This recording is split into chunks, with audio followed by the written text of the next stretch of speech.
प्रिय श्रोता बंधु प्रिय दर्शक बंधु आज आपण मानकर सामने गोटे छोटिया कविता उपस्थापन करने को चाहूँगी। कविताटीर शीर्षक होची हे ईश्वर तू इस्तफा दे। हे ईश्वर तू इस्तफा दे चलई पारिबुनी दुनिया को। हे ईश्वर तू इस्तफा दे चलई पारिबुनी दुनिया को। निर्दोषी को अभिशाप, निर्दोषी को अभिशाप, दोषी को आशीर्वाद देखी बड़ विकल लगई मन को। हे ईश्वर तू इस्तफा दे चलई पारिबुनी दुनिया को।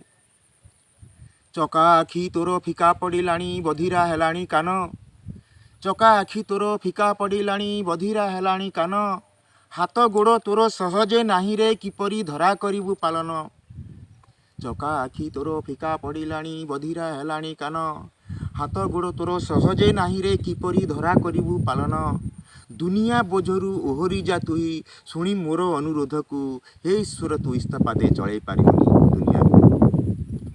बसी बसी तोते व्यस्त लगुथिब बड़ देउले तोहर। बसी बसी तोते व्यस्त लगुथिब बड़ देउले तोहर।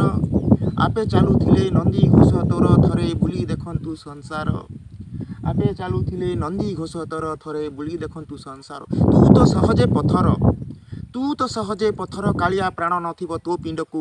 हे ईश्वर तू इस्तफा दे चलई पारिबुनी दुनिया को। अवसर तुही नहीं जा कालिया पूरी गला तो समय। अवसर तुही नहीं जा कालिया पूरी गला तो समय। दीर्घ दिन हेला कार्यभार बोही किंपा करुछु अन्याय।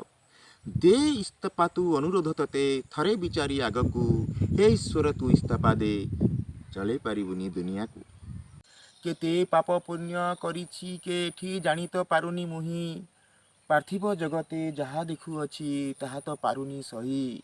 क्षमा करि दियो हे परमेश्वर, क्षमा करि दियो हे परमेश्वर मोहरी अज्ञानता को।